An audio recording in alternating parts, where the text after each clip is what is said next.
Ամեն օր ամեն շաբաթ ուղարկում են քեզի բացիկները Ռուզիայում Արմակրասնիկով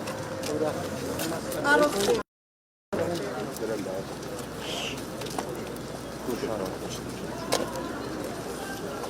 Var Şapet varıyor.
Թողան նստեն նոր սկսենք, հա։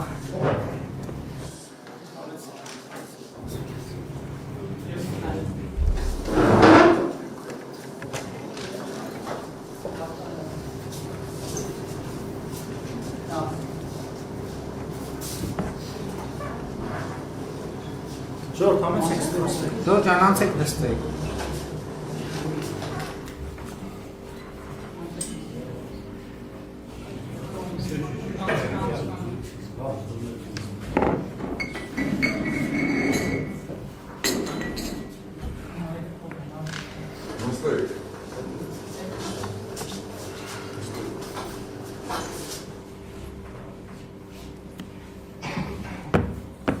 Ժորդ ջան, նստեք էլի, որ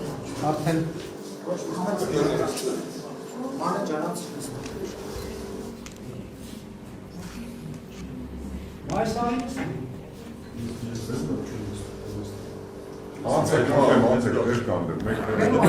լավ,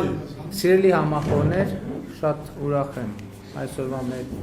հանդիպման համար եւ նախ ուզում եմ շնորհակալություն հայտնել ձեզ, որ այս բոլոր փորձությունների միջով անցնելով մնում ենք հաստատական։ Դա շատ կարևոր է, որովհետեւ շատ խառը եւ խառնակ ժամանակներ են, երբ որ թացը չորին խառնվելու տրամաբանություն է գործում, եւ շատ կարևոր է, որ այս պայմաններում մենք մեր միասնությունը, հաստատակամությունը պահպանում ենք եւ ելի ուզում եմ ասել, որ դրա պատճառն այն է, որ մենք մեր հարաբերությունները կառուցված են արժեքների վրա, մեր հարաբերությունները կառուցված են ազգային եւ պետական նպատակների վրա, որովհետեւ եթե հարաբերությունները այլ տրամաբանությամբ կառուցված լինեին, այս փորձությունները պարզապես չէին կարող անցնել։ Շատ կարևոր է արձանագրել հետեւյալը, որ մենք ինչ ենք ակնկալում։ Նախ մենք ինչ ենք մասնակցում ընտրություններին, որովհետեւ ուզում եմ հստակ ասել, որ եւ բոլորդ իմանաք, որ մենք այնպես չի, որ մեզ ուղված քննադատությունները, այսպես ասած, արտամղում ենք, որպեսզի, այսպես ասած, պատյանի մեջ փակվենք եւ այդ մեղադրանքներից պաշտպանվենք։ Բացարձակապես մենք այդ մեղադրանքները ընդունում ենք եւ փորձում ենք այդ մեղադրանքների հիմնավորումը լսել։ Թե ինչու՞մ է այդ մեղադրանքի հիմնավորումը։ Եվ այդ մեղադրանքների հիմնավորումները եւ մենք ինքներս մեզ մեր գործողությունների տրամաբանությունը վերլուծելով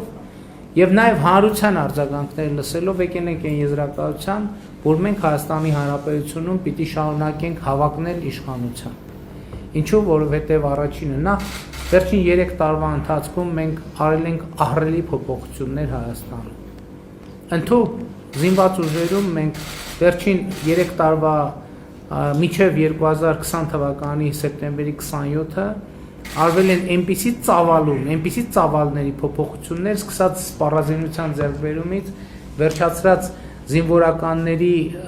աշխատավարձերից, զինծառայողների սոցիալական երաշխիքներից, շարունակած սննդով, հագուստով եւ այլն եւ այսպես շարունակ։ Որ այդ փոփոխությունները, եթե նախորդ 30 տարվա ընթացքում այդ փոփոխությունների տեմպի 1/3-ը գոյություն ունենար, մենք 2020 թվականին կունենայինք բոլորովին ուրիշ վիճակ։ Մեր խնդիրները, գիտեք ինչ, մեր խնդիրները 2020 թվականին հասել են կուլմինացիայի։ Եվ այդ խնդիրները 2020 թվականի կուլմինացիային ոչ թե հասել են այն պատճառով, որ մենք ենք իշխանության, այլ պարզապես մեր իշխանության տարիների հետ է համընկել այդ խնդիրների կուլմինացիա։ Նույն Ղարաբաղի հարցում բազմիցս ասել եմ եւ ելի ուզում եմ կրկնել 2018 թվականի ապրիլի 17-ին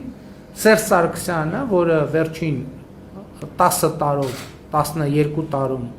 այդ պայծրության վերջի 10 տարում Ղարաբաղի հարցով զբաղվող թիվ 1 պաշտոնյան արել, 2 արձանագրում արել։ Ասելա, որ ընդ որում ինչ որ ասում եմ, դա հրապարակային կարող եք ցանկացածդ ինտերնետից գտնել։ Ասելա, որ բանակցությունները կանգնած են եւ լավատեսության հիմք չեն տալիս, եւ երկրորդը ասել է, որ այլևս չպետք է հույս ունենանք, թե Ադրբեջանը ուխտադրուժ ձևով չի փորձելու պատերազմի միջոցով լուծել Ղարաբաղի հարցը։ Այսինքն 2018 թվականի դրությամբ Ղարաբաղի հարցում մենք ունեցել ենք այս վիճակը, բանակցությունները ձախողված են նախապատերազմական իրադրությունը։ Եվ ընդ որում մենք ինչ ենք արել։ Բոլոր հնարավոր ձևերով առաջինը փորձել ենք բանակցային գործընթացը դուրս բերել փակուղուց, այսինքն ձախողված բանակցային գործընթացին որ կերպ վերակենդանացնել, առաջարկելով կառուցողական բանաձևեր, եւ երկրորդը արել ենք առավելագույնը, որպեսզի Հայաստանը մաքսիմալ պատրաստվի պատերազմին։ Բայց ըստ էության ստացվում է, որ 2020 թվականի սեպտեմբերի պատերազմին Ադրբեջանը պատրաստվում էր 16 տարի, իսկ Հայաստանը պատրաստվում էր 2 տարի։ Եվ սա ճշմարտություն է։ Եվ այս ճշմարտությունը բոլորի տաճկի առաջ է եղել։ Եվ այսօր էլի եմ ասում, ուզում եմ կրկնել, որ մենք ամենևին մեղադրվողի դերում չենք կարող լինենք, մենք մեղադրողի դերում ենք, որովհետև այն ամենը ինչ որ արվեր վերջին դրա 1/3-ը տեմպը նկատի ունեմ, արվեր վերջին 30 տարում, մենք այլ վիճակ կունենայինք։ Նույնը Ղարաբաղի հարցի բանակցային գործընթացը անընդհատ ձախողվել է, անընդհատ։ Ու ձախողվել է ոնց, մեզ այսօր ասում են, մեղադրում են, ասում են, բանը Ղարաբաղի հարցում ասում է, դե ադրբեջանցիներին հույս չտվեցին, որ այն ինչ որ իրանք ուզում են ստանան, կստանան բանակցությունների եղանակով։ Դա մեջբերում է ձեզ հայտնի անձին։ Այսինքն ստացվում է, որ մարդիկ գնացել են։ Իսկ հարց, այդ բանակցային ողջ գործընթացի ընթացքում Ադրբեջանը հույս տվել է մեզ, որ Ղարաբաղի հարցը լուծվելու է, այնց ոնց որ հայ ժողովուրդը պատկերացնում է։ Ադրբեջանը շարունակաբար ասել է, որ ինքը Ղարաբաղը համարում է իր տարածք, որ 7 շրջանները պետք է վերադարձվեն իրեն, եւ եթե չվերադարձվեն, ինքը ռազմական ճանապարհով լուծելու է հարցը, եւ ինքը միլիարդավոր դոլարներ է դնում այդ բանակ զենգզինամթեր ձեռք բերելու համար։ Հայկական կողմի մի ժամանակ բանակցողը ասում է, դե պետք է ադրբեջանական կողմին հույս տալ, որ այն ինչ որ ինքը ուզում է ստանա, կստանա բանակցային եղանակով։ Ես ասացի ինքը ինչ էր ուզում ստանալ։ Շատ լավ։ Հիմա եղավ, որ Սերժ Սարգսյանն ու Ռոբերտ Քոչարյանը իրենց բանակցային տակտիկան եղել է հետևյալը։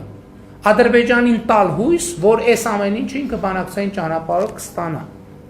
Եվ ինչ այլոց ասեմ ձեզ, հասել են այդ նպատակին, որովհետև 2018 թվականի բանակցային իրավիճակում նույնիսկ այն, ինչ Սերժ Սարգսյանը համարում է ընդունելի, դա ըստ էության Ադրբեջանի հույսերի արդարացումն է, որ բանակցային ճանապարհով նա կստանա A. 7 շրջանները, B. Ղարաբաղը։ Եվ նրանից առաջ բանակցողն էլ ինքն է խոստովանում, որ տակտիկան եղել Ադրբեջանին հույս տալը, որ նա կստանա այն ինչ որ ուզում է, իսկ ինչ է ուզում Ադրբեջանը, այդ էլ ինտերնետը բացեք, վերջին 15 տարվա Ադրբեջանի հայտարարությունը կարդացեք։ Հիմա հարց, թող ասեն իրանց ինչով է հույս տրվել։ Եթե բանակցային կողմը ասում է մենք պետքա դիմացինին հույս տանք, տրամաբանական չի, որ դիմացինն էլ պետքա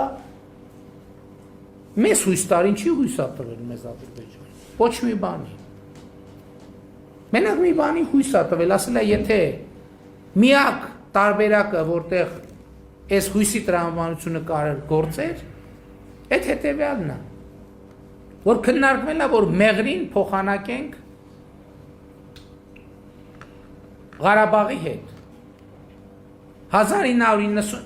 այսինքն էտա հույսը։ Եվ ես կարծում եմ, որ այդ մարդիկ այս իրանց հայտարարությունների համար պետք է պատասխան տան։ Հանրության ասեն, լավ իրանք գիտ ինչի հույս են տվել Ադրբեջանի բանակցությունների ընթացքում։ Ինչի հույս են տվել Ադրբեջանի, եւ Ադրբեջանը իրանց ինչի հույս է տվել։ Եվ դա պետք է ցույց տան հրապարակային հայտարարություններով եւ փաստաթղթերով։ Իրանց վարած 2018 թվականին ըստ էության չի եղել բանակցային կոմբինացիա, որը շատ թե քիչ ընդունելի համարելը հնարավոր է համարվել իմ կողմից։ Սա չեմ տեսել տենց տարբերակ։ Չի եղել։ Դա եղել է ժամանակին Ադրբեջանին տված հույսերի կուլմինացիա։ Մի ժամանակ էլ ասում էին, որ բան Քելբաջարը եւ Լաչինը մնում էր մեր ոչ մի բաներ չէր մնում վերահսկողության տակ։ 2018 թվականի այն տրամաբանության, որ եղել է բանակցային սեղանին, ոչ մի բան չէր մնում մեր վերահսկողության տակ։ Եվ ընդ որում Հայաստանը անընդհատ հույս էր տալիս, իսկ Ադրբեջանը անընդհատ ավելի շատ էր ուզում։ Եվ ինչքան ավելի շատ էր ուզում, պետք էր ավելի շատ հույս տալ։ Եվ խաղաղության ապահովման միակ եղանակը համարվել է ավելի շատ հույս տալը։ Շատ լավ, կարող է լինի տրամաբանություն, եւս 30 տարի հույս տայինք, եւս 30 տարի ձգեինք։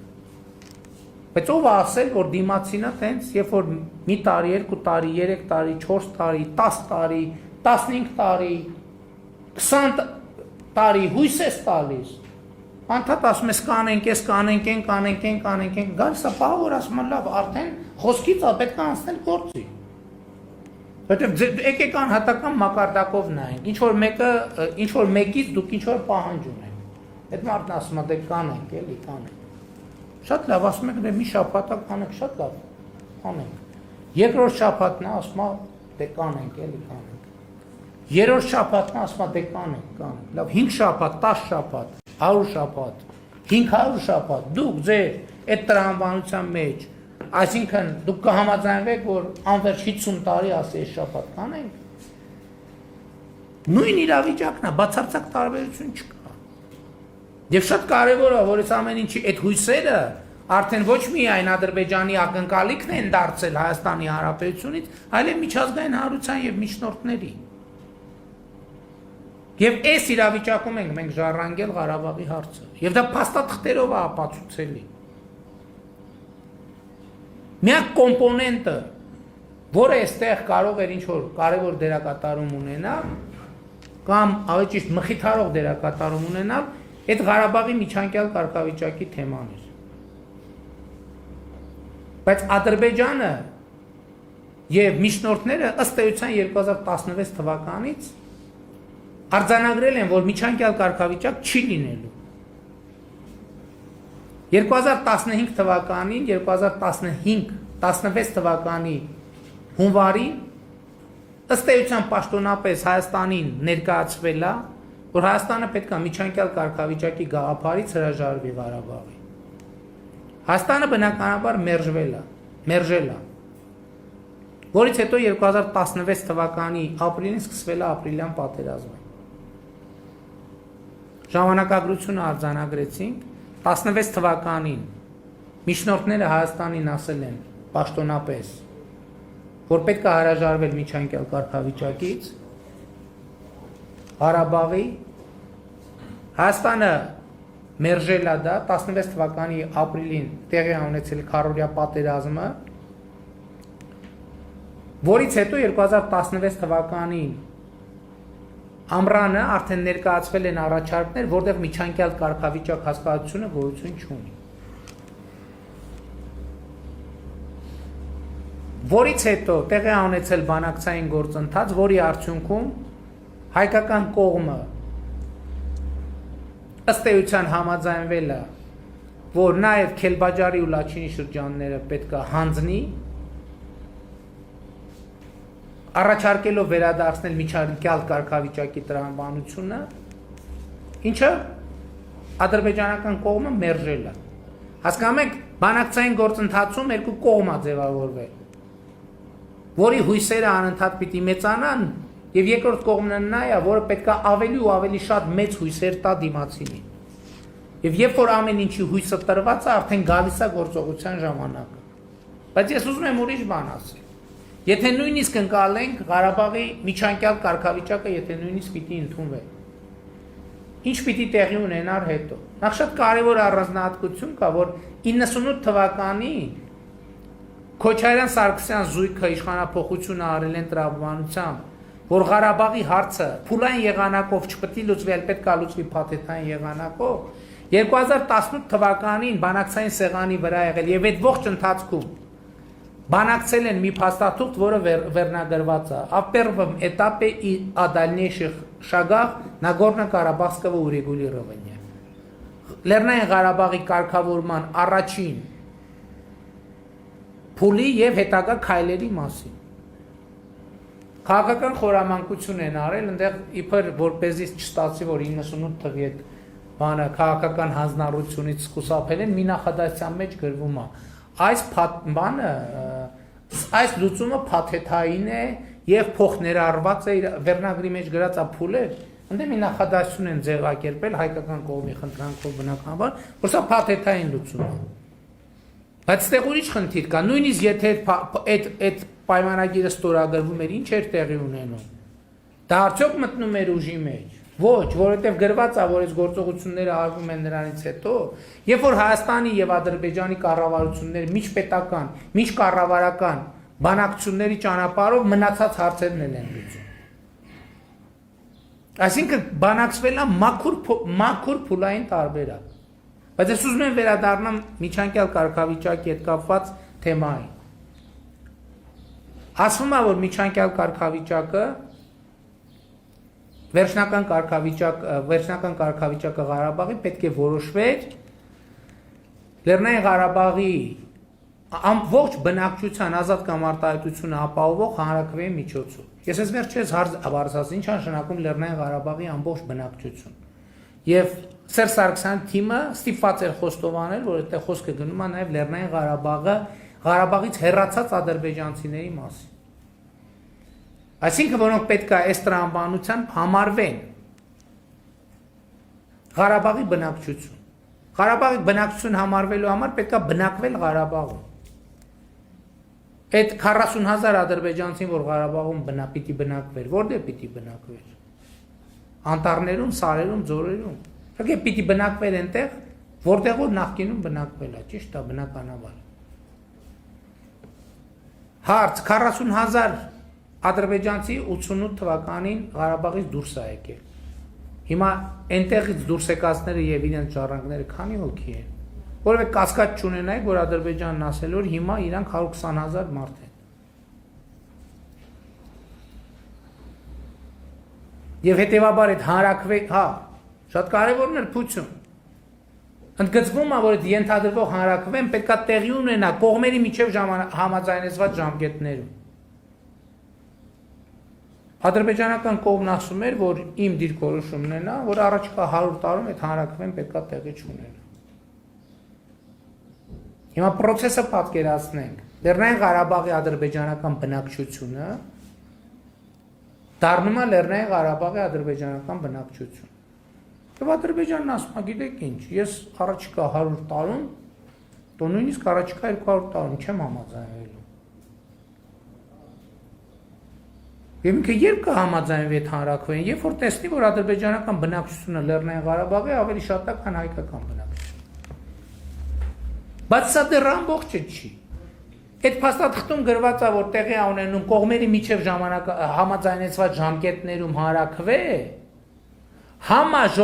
ուշադրություն դարձեք, համաժողովրդական հանրաքվե, որը արտահայտում է Լեռնային Ղարաբաղի ամբողջ բնակչության ազատ կամ արտահայտում։ Ուշադրություն դարձեք, համաժողովրդական հանրաքվե, որը արտահայտում է բնակչության ազատ կամ արտահայտում։ Այսինքն կա ժողովուրդ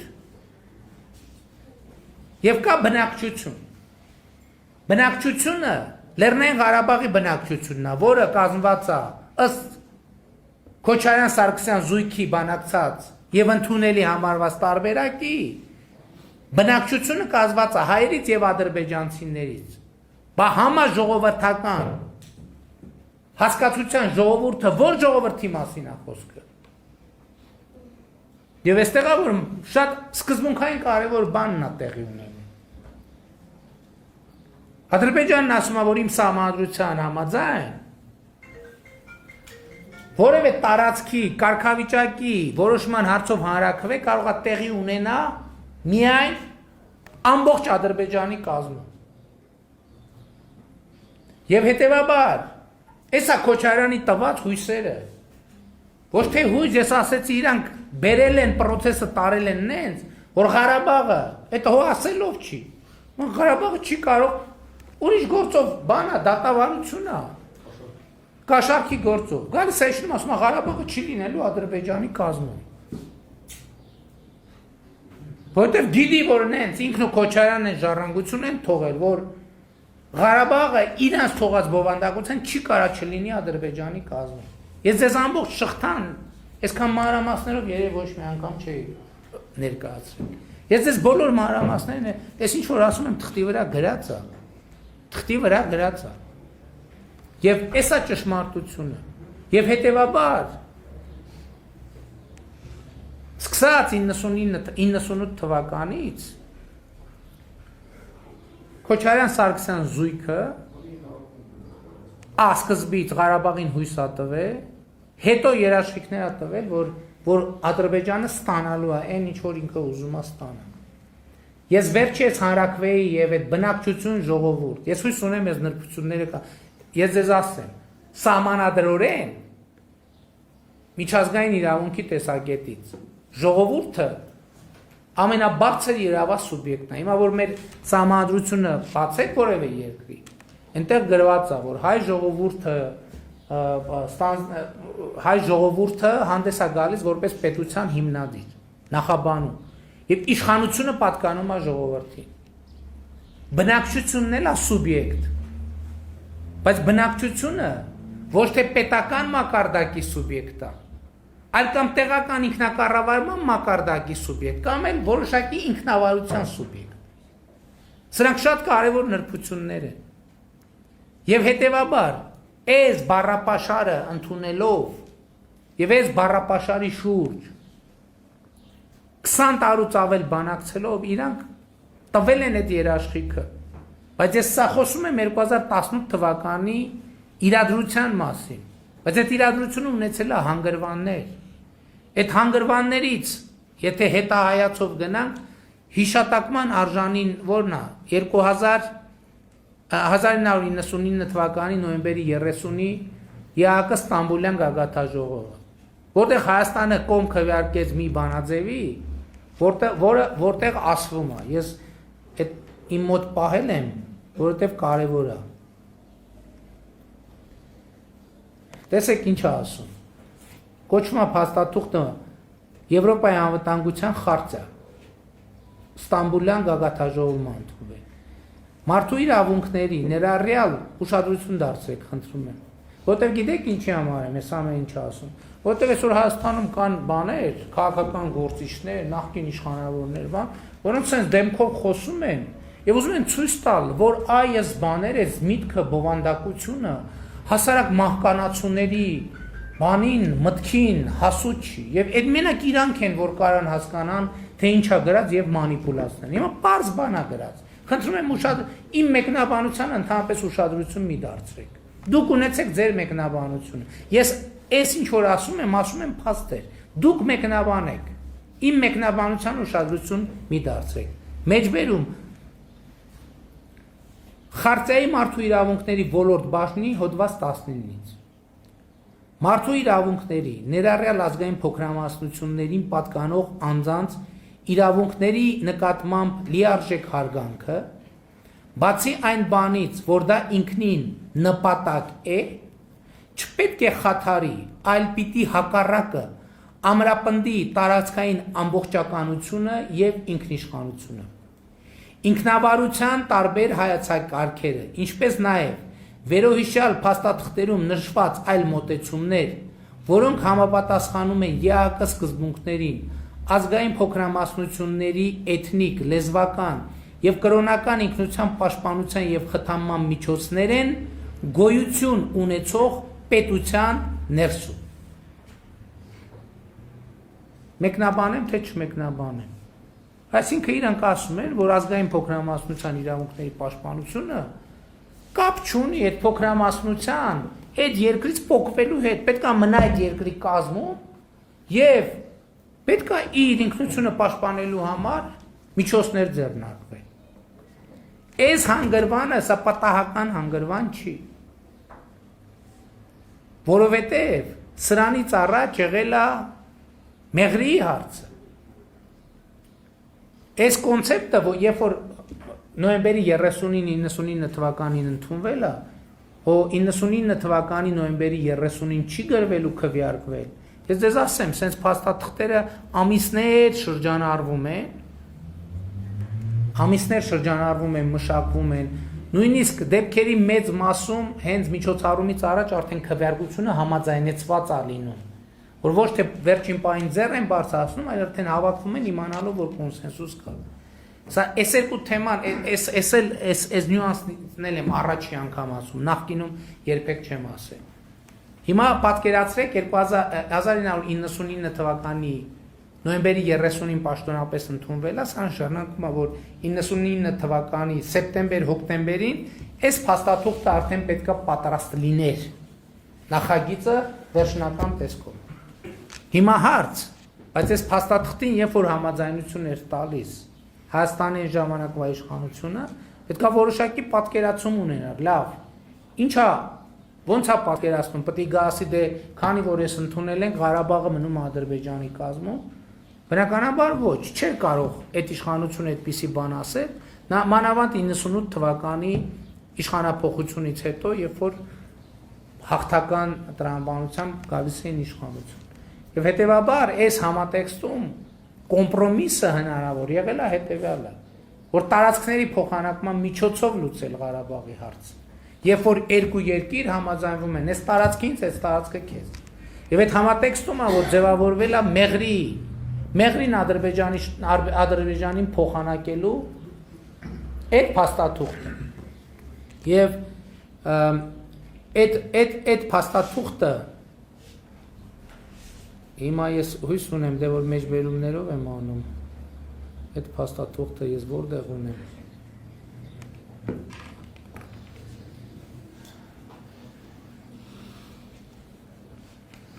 Հիմա կգտնեմ, էլի ուզում եմ ուղղակի, քանի որ մեջբերումը զորեղ է։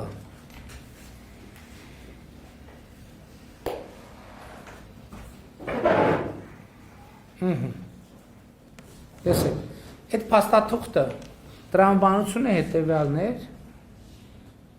որ Մեղրին փոխանցվում է Ադրբեջանին, ինչ ասվում։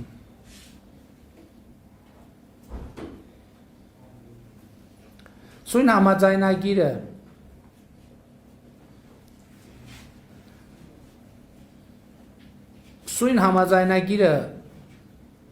ուժի մեջ մտնելուց հետո մեջբերումը առաջին հոդվածից։ Նախկին Լեռնային Ղարաբաղի ինքնավար մարզի տարածքը, ստորագետ, Շուշիի շրջանն ու Լաչինի շրջանը, փակագծերում 1988 թվականի եղած սահմաններում, ինչպես նաև հավելվածում նշվածը փոխանցվում են Հայաստանի Հանրապետությանը։ Սույն համաձայնագրի ուժի մեջ մտնելուց հետո Մեղրիի շրջանը 1988 թվականի եղած սահմաններում, ինչպես նշված է հավելվածում, փոխանցվում է Ադրբեջանի Հանրապետությանը։ Համաձայնագիրն ուժի մեջ մտնելուց անմիջապես հետո Հայաստանը սկսում է իրականացնել իր զինված ուժերի դուրսբերումը ադրբեջանական բոլոր գրավյալ տարածքներից, ներառյալ Աղդամի, Ֆիզուլի, Ջեբրայելի, Կուբատլիի, Շահումյանի, Քելբաջարի, Զանգելանի եւ Ղազախի շրջանները։ Այս են գյուղերի թեմանա, որի մասին խոսում են։ Զինուժի դուրսբերումը պետք է ավարտվի սույն համաձայնագրի ուժի մեջ մտնելուց հետո 60 օրվա ընթացքում։ Հետո ինչ է ասում։ Սույն համաձայնագիր ուժի մեջ մտնելուց անմիջապես հետո սկսվում է Մեղրիի շրջանի բնակչության եւ ներկայումս Աղդամի, Ֆիզուլի, Քելբաջարի, Կուբատլի, Զանգելանի, Ջեբրայելի, Շահումյանի շրջաններում բնակվող հայերի անվտանգ եւ կամավոր տեղափոխումը Հայաստանի Հանրապետության տարածք։ Այդ տեղափոխությունը պետք է ավարտվի սույն համաձայնագիրը ուժի մեջ մտնելուց հետո 60 օրվա ընթացքում։ Հիմա քանի որ այս փաստաթուղթը արդեն սեպտեմբերին պարզ էր, որ Ղարաբաղի հարցը այսպես ասած ինքնորոշման տրամաբանությամբ լուծվելու ճանապարհը փակվում է եւ այդ փաստաթղթին Հայաստանի ղեկավարը կողմ է քվեարկում, ի հայտ է գալիս այս գաղափարը, որ Մեղրին տանք Ղարաբաղը վերցնենք եւ 1999 թվականի տեղի ունենում անվտանգության խորհրդի սեպտեմբերին կամ հոկտեմբերին կամ օգոստոսին տեղի ունենում անվտանգության խորհրդի նիստը, որտեղ այս հարցը դրվում է քննարկման Ռոբերտ Քոչարյանի կողմից, հղում Ռիմա Դեմիրճյանի հուշերի գիրքը եւ Վաղար Շաքարությունյանը այն ժամանակ եղել է պաշտպանության նախարար։ Եվ քննարկմանը դրվում այս տարբերակը։ Եվ Վազգեն Սարգսյանը եւ Կարեն Դեմիրճյանը բնականաբար դեմ են արտահայտվում։ Ինչի բնականաբար, որովհետեւ սա ոչ միայն մենք մի շրջան ենք կորցնում այս տրամաբանության մեջ, այլև Իրան Իսլամական Հանրապետության մեր բաց սահմաններից երկու սահմաններից մեկը կորցնում ենք։ Եվ որից հետո Վազգեն Սարգսյանը գնում է Մեղրիում ելույթ է ունենում, մարդիկ չգիտեն ինչի մասին է, բայց ենթատեքստ այս փաստաթղթի դեմ, որից հետո տեղի ունենում հոկտեմբերի 27-ը եւ Կարեն Դեմիրճյանը եւ Վազգեն Սարգսյանը սպանվում են։ Բայց հիմա այս տրամաբանության մեջ ի՞նչն է կարևոր։ Այդ ժամանակ որ ասում են Շուշիի հարց չի եղել, Շուշիի հարց չի եղել։ Դուք ուշադրություն դարձրիք ձևակերպմանը։ Ասում է, որ Լեռնային Ղարաբաղի նախկին Լեռնային Ղարաբաղի ինքնավար մարզի տարածքը ստորակետ Շուշիի շրջանն ու Լաչինի շրջանը, այսինքն ինչ ആണ് այս ձևակերպում նշանակում, որ այս ձևակերպումը նշանակում է, որ Շուշիի շրջան Լեռնային Ղարաբաղի ինքնավար մարզի տարածքում չի, եւ նա դուրս է բերված Լեռնային Ղարաբաղի ինքնավար մարզի տարածքից, եւ կպցրած է, ասում է Շուշիի շրջանն ու Լաչինի շրջանը, այսինքն Շուշիի շրջանն ու Լաչինի շրջանը նույն կարգավիճակն ունեն, որը Վարդան Օսկանյանը, Ռոբերտ Քոչարյանի արտաքին գործերի նախարարը անվանում էր օկուպացված տարածքներ։ Ես ինչ եմ ասում, որովհետև այնպիսի տպավորություն էր ստեղծվում, որ Շուշի հարց, ինչ Շուշի հարց, Շուշի հարց չի եղել երբեք, այս ապիկար իշխանությունն է եկել, դավաճան իշխանությունն է եկել, թրքասեր իշխանությունն է եկել մտցրել այդ հարցը օրակարգ։ Եթե թրքասիրության չափանիշը սա է, թրքասերը դուք եք։ Եթե դավաճանության չափանիշը սա է, դավաճանը դուք եք։ Այսօր մեզ ասում են Մեղրին տալիս են, ով է տալիս, ում է տալիս, երբ է տալիս։ Մեղրի տվողը դուք եք եղել։ Եվ Վազգեն Սարգսյանն ու Կարեն Դեմիրճյանն իրենց կյանքի գնով Մեղրին փրկել են։ Ձեզանից են փրկել։ Երկրորդը ասում են, չի եղել էս ինչ թեմաներ են բերում այս դավադի թրքատյատ իշխանությունը։ Ուշադրություն դարձրիք, ասում է վերադարձվում են Քելբաջարի, Զանգելանի եւ Ղազախի շրջան, ինչ Ղազախի շրջան, ժողովուրդ ջան, 99 թվականին, ինչ Ղազախի շրջան, 99 թվականի փաստաթղթի մեջ ինչի է գրած Ղազախի շրջան, տպավորություն են ստեղծում, ասում են, այս թրքասեր իշխանությունը, այս թուրք իշխանությունը, այս դավաճան իշխանությունը, այս կապիտուլյանտ իշխանությունը, այս հողատու իշխանությունը, եկել է Ղազախի շրջանի գյուղերի հարց է բերում օրակարգ։ Այդ հարցը դուք եք բերել օրակարգ։ Եթե սա թուրքասիրության նշանն է, ուրեմն թրքասերը դուք եք։ Ռոբերտ Քոչարյան եւ Սերժ Սարգսյան։ Եվ ձեր բանը Սվիտան։ Հո գոռալով չի։ Եթե գոռալով այնքան գոռանք թուրք թրքասեր, բանը լինեք։ Եթե դե չափերը միացեք, արդ մենք չենք թուրքերի հետ նստեք երեխմե վեր կացեք, բան արել, խոնարվել, կարիերա արել, բան արել, իրար տուն գնացել եկել, հաց կիսել, հաց դրել։ Էй ձեռեք արել ձեզ արա вообще։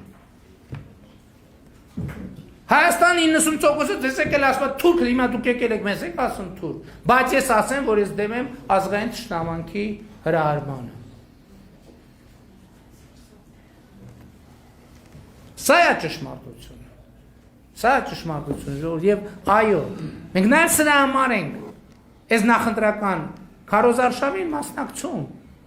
Որտե մեր ամենամեծ առաքելությունը ձեզ հետ ճշմարտության լեզվով խոսելն է։ Այո, խոստովանում եմ, պատերազմի ընթացքում ես չեմ կարողացել ձեզ հետ խոսել ճշմարտության լեզվով։ Որտե մի իրավիճակում, երբ որ դաշտում ամեն վարքյան բան է փոխվում, եւ ամեն ոչ ճիշտ ասված խոսք կարա դիտարկվի որպես խոճապի տարածում, զինվորականները գինեն թե թիկունքում հնչած ամեն նախադասությունը ինչ ազդեցություն է անում դաշտի վրա։ Բա պետք է ասեն մեջքից հարված հասցրիք բանին, մեր բանակին, խոճապ տարածեցիք։ Այո, չեն կարողացել խոսել ճշմարտության լեզվով, սենց բաց խոսել։ Որտե բանակցությունների process-ի մասին բաց խոսել այդ նշանակում ընդհանրապես ամեն ինչ ձախողել։ Այո, եղել է շրջան, որ չենք կարողացել, ոչ թե չենք ուզեցել, այլ չենք կարողացել։ Բայց այսօր եկել ենք նաև որ այս ճշմարտությունը իմանանք։ Եվ մեզ շատ են մեղադրում, ճիշտ են անում երևի։ Ասում են ինչի դրանց չեք դատել մինչև հիմա։ Ճիշտ են։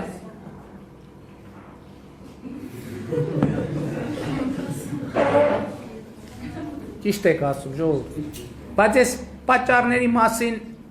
խոսել եմ, էլի խոսեմ, բայց ուրիշ բան եմ ասում։ Մենք չենք դատել, غلط ենք արել, չենք դատել։ Դուք Հայաստանի Հանրապետության քաղաքացիները հնարավորություն ունեք դատեք։ 2020 թվականի հունիսի 20-ին։ Հա, 2020։ Ես ընտրությունների օրը փոխել եմ։ 2021 թվականի հունիսի 20-ին։ Մենք չենք դատել, ժողովուրդ ջան, դուք դատեք։ Այդ քոչարանասերժական կլանը եւ նրանց սատարող ուժերը միծային պետքա չստան, դատեք դե։ Մեզ էլ դատեք, ժողովուրդ։ Դուք խոսում եք դատելու մասին, արդարության մասին, արդարադատության մասին, դատի օրը հասել է։ Այո կներեք, եթե ուզում եք ուղիղ լսել, այս ընտրությունները Փաշինյանի, Քոչարյանի, Սարգսյանի, Տեր-Պետրոսյանի դատի օրն է։ Եկել մենք բոլորս կանգնած ենք ձեր առաջ։ Արեք ձեզ արդար դատը 2021 թվականի հունիսի 20-ին։ Ինչ վճիռ կկայացնեք, ես եւ մնացած բոլորը երաշխավորում եմ, կհնազանդվեն ձեր վճռին։ Իսկ երբ որ մենք արդար դատենք, այո, մենք դատաիրավական համակարգում այնպիսի բարեփոխումներ ենք արել, որոնք մենք կրթության ոլորտում էլ եթե մենք իրոք ուզում ենք, որ խորքային բարեփոխում անենք եւ ոչ թե ջուծուկշի անենք, դա պետք է խորքային բովանդակություն ունենա։ Մենք հիմա կրթության ոլորտում հա ինչ որ բաներ արել ենք, հիմա է որ ես տեսնում եմ, որ մենք եկել ենք կրթության ոլորտի բարեփոխումները ամբողջ ծավալով մեկնարկել ենք։ Բայց այնց էլ չի, որ այդ ոլորտի փոփոխությունները տենց հեշտ առաջ գնում։ Որտեղ մեր սահմանադրական համակարգը առանձնահատկություն ունի։ Ինչ որ բանի հետ նախագահ համաձայն չի ուղարկում համադրական դատարան կգնա 3 ամիս համադրական դատարան դες կպտտվի հետ կգա եւ այլն, բայց դա էական չի։ Բայց վատ էլ չի որ տենց է, որովհետեւ ամեն բովանդակություն իրոք բարձր որակյալ որոշումներ կունենա։ Եվ ես համաձայն եմ, որ եթե այս ընտրություններում դուք արդար դատեք, ընտրություններից հետո Հայաստանի դատական համակարգը արդեն այն կոնդիցիային կլինի, որ արդար կդատի։ Բայց ես ուզում եմ ասել հետևյալը, ես իրականում ուրախ եմ, ես օրինակ մտածում եմ, մեկ-մեկ մտածում եմ, որ երևի սխալվել ենք, մենք Հայաստանի դատական համակարգին տվել ենք ազատություն։ Ազատություն ենք տվել Հայաստանի դատական համակարգին, բայց վերջին սոցիոլոգիական հարցումների համաձայն Հայաստանի քաղաքացիների 70% համարում է, որ դատարանները կախված են նախկին իշխանության ներկայացուցիչներից։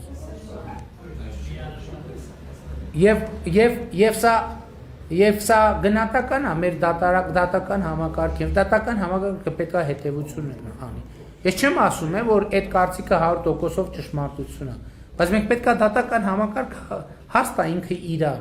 բայց ինչի՞ մարդիկ սենց մտածում։ Մենք տվել ենք ազատություն։ Ես մտածում եմ, որ ժամանակի մենք տենց արագ պիտի չտայինք ազատություն,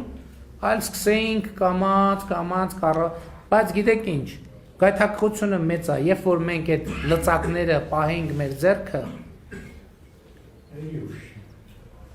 չէ, ախր դա չի լինի անկախ դատական համակարգ է, բայց անկախության շնորհիվ ճիշտ է, մենք չենք դատել մի շարք մարդկանց, որոնց դուք գիտեք, բայց մենք չենք դատել հազարավոր մարդկանց, որոնց դուք չգիտեք։ Որտեղ մեր փոփոխությունների նպատակը շարքային մարդն է, այսօր Հայաստանի Հանրապետության բանտերում Երրորդ Հանրապետության պատմության ամենաքիչ թվով կալանավորը կա։ Հայաստանի պատմության մեջ երբեք այսքան քիչ կալանավոր չի եղել։ Մեր բանտերը կիսադատարկ են ժողովուրդ։ Ժամանակին հերթով էին քնում, բայց մարդիկ են, չէ՞ կոնկրետ։ Մարդիկ են, ընտանիք ունեն, չէ, երեխեք ունեն, չէ։ Մենք հազարավոր երեխաների իրանց հայրիկներին ենք վերադարձրել։ Այսօր հազարավոր երեխաների հայրեր իրանց երեխեքի գլխին են։ Բայց սա կարևոր չի։ Դրա շնորհիվ է, որ դատական համակարգը ստացել է ազատություն, մեկնակ ձուկ ուղացողին տանում էին տարիներով բանտում էին պահում։ Հələ ապացուցված ով էր նայում, ինչ ապացույց կա, բան ասված է, ով էր Հայաստանի դատարաններում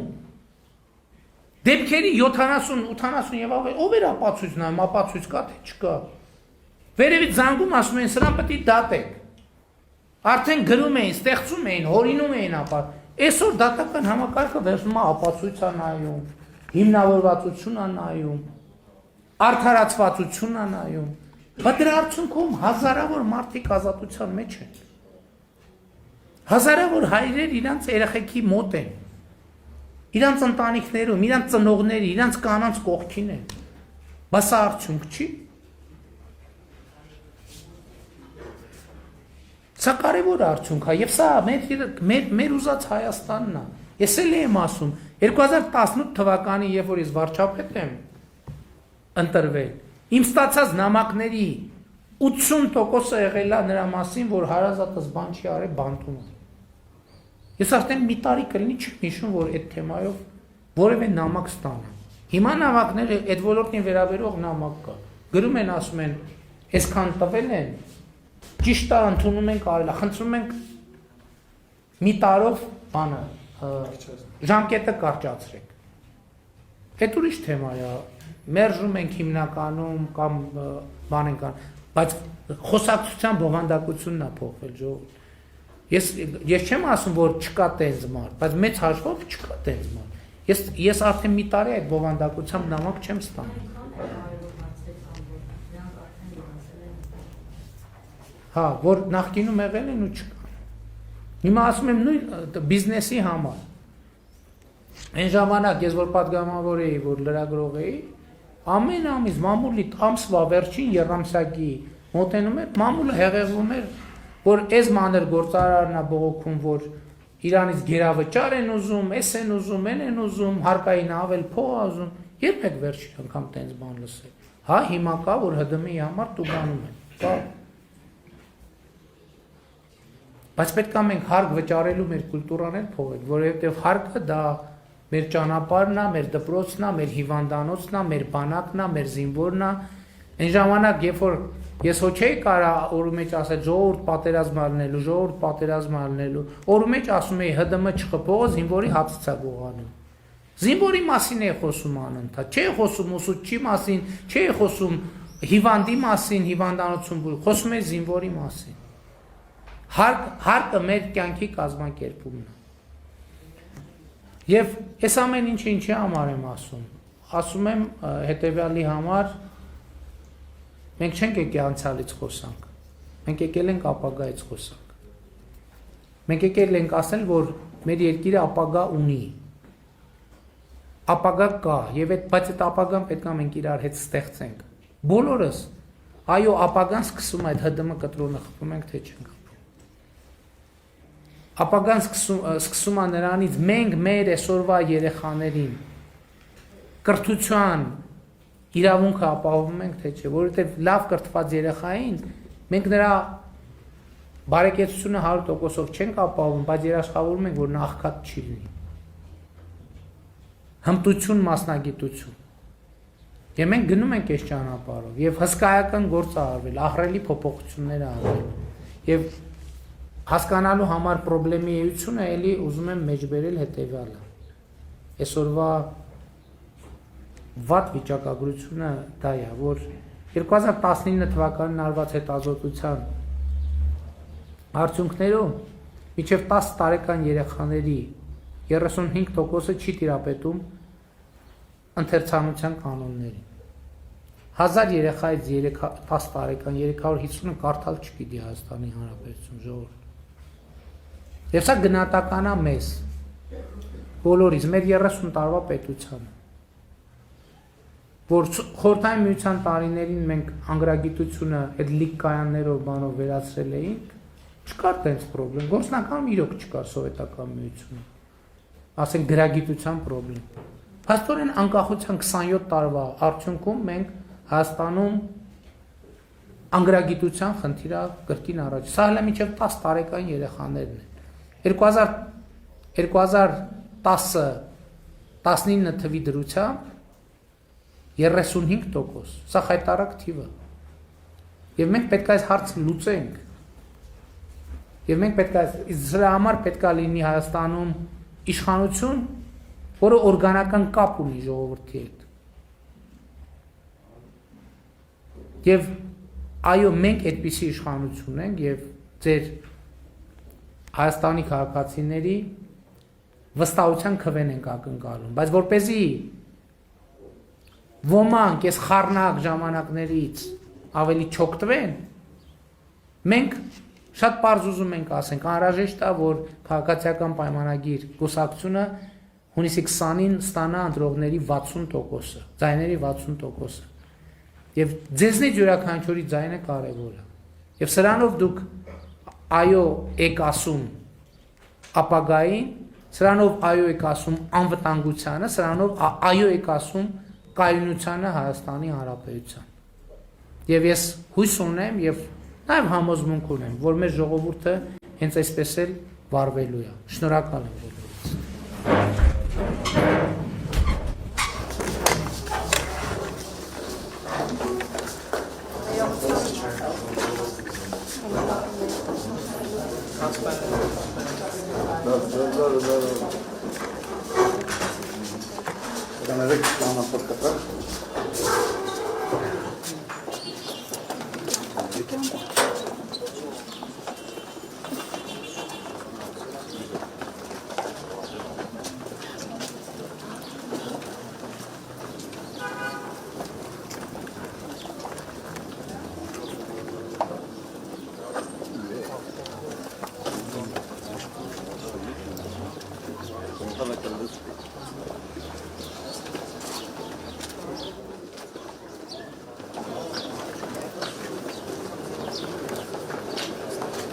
Isso. Բարև եք։ Ոստիկաց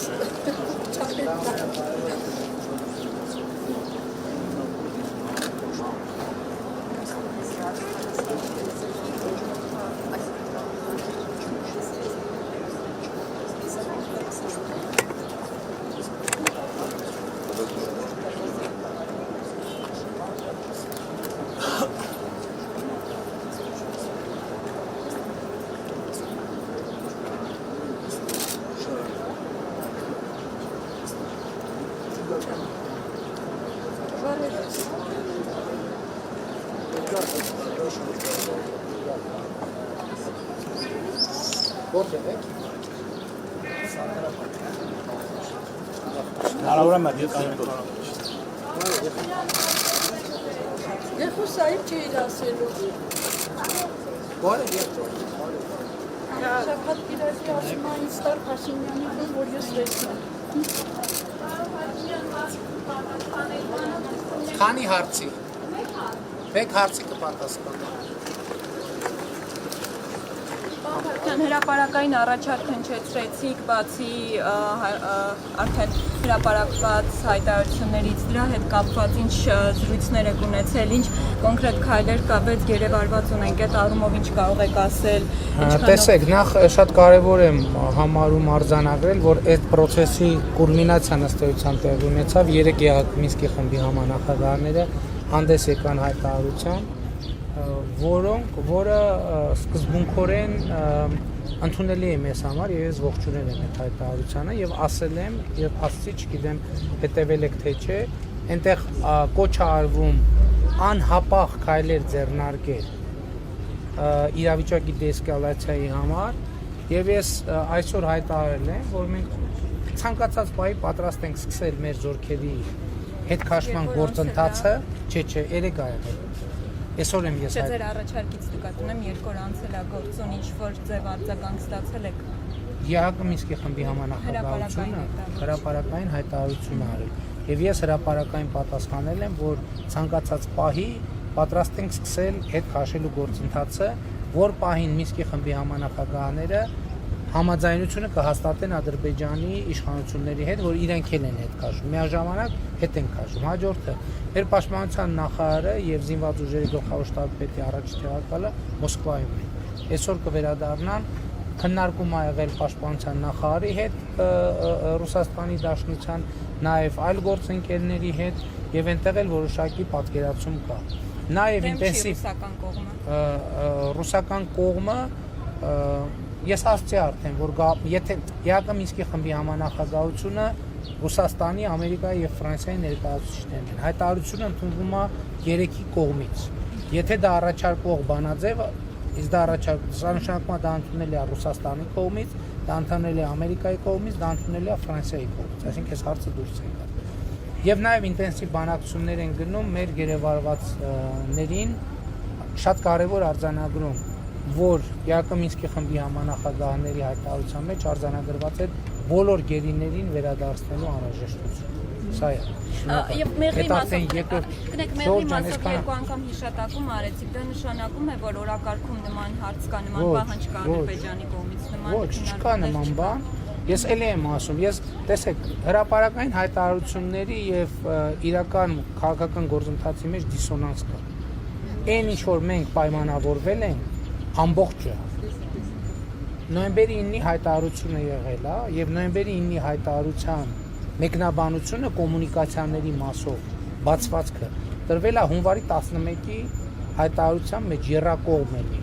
Այդ հայտարարությունը հրապարակված է։ Այդ հայտարարությանը ես կողմ եմ եղել, Ռուսաստանի Դաշնության նախագահը կողմ է եղել, Ադրբեջանի նախագահը կողմ է եղել։ Այդ տեքստը հրապարակված է, կարդացեք եւ տեսեք, այդտեղ կա որևէ այդպիսի բովանդակություն, իհարկե չկա։ Եվ մենք չենք քննարկել, չենք քննարկում եւ չենք քննարկելու միջանցքի հարց։